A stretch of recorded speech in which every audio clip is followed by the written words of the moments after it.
Hello, this is Robert Whitted, and you are watching my antigen-resistant and cross-species transfer Education 518 stop animation video.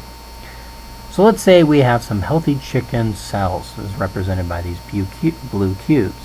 And with livestock being fed in large feeding pens or holding areas, you have the potential for antigens to accumulate and become a risk to the human population.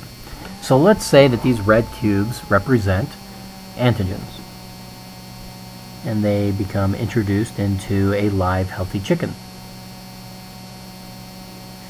So the chicken, these antigens are going to enter the chicken. They're going to attach themselves onto a healthy cell, where they will multiply, as represented here by these two red cubes.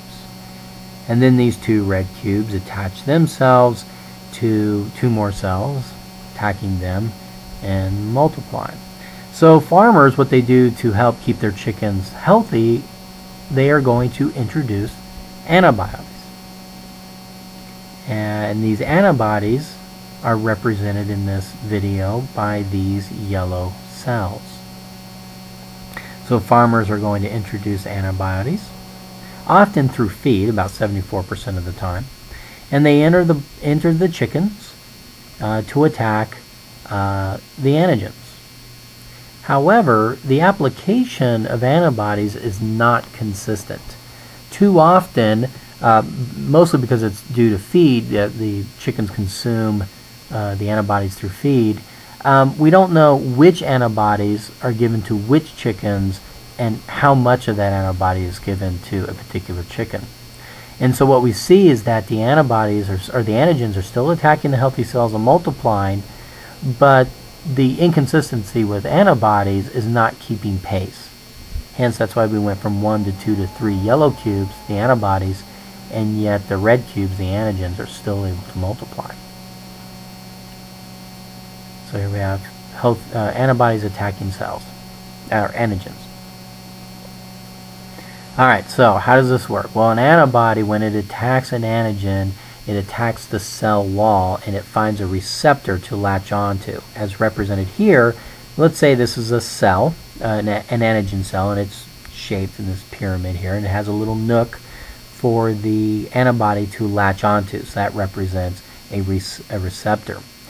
But since the antibodies are inconsistent in their application, it allows the antigen, when it multiplies, to also mutate to resist the antibody by eliminating or changing those receptors. And thus that's represented here by this purple cube. See all those red cells are red antigens and only 3 antibodies.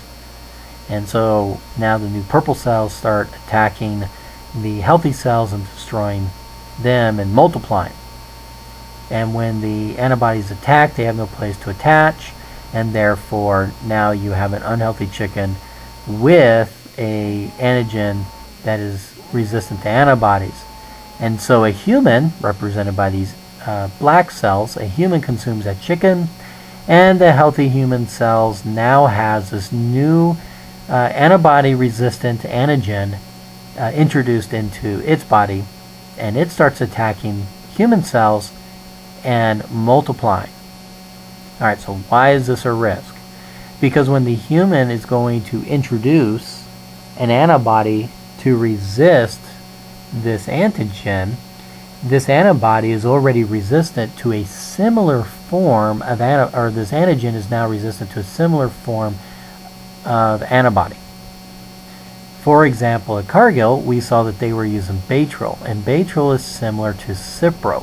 So these new antigens are resistant to Baytril and Cipro, and humans need Cipro to resist most invaders, antigens, especially things like anthrax, which can lead to an epidemic of epidemic proportions. Well, thank you very much for watching my video. I hope it was informative.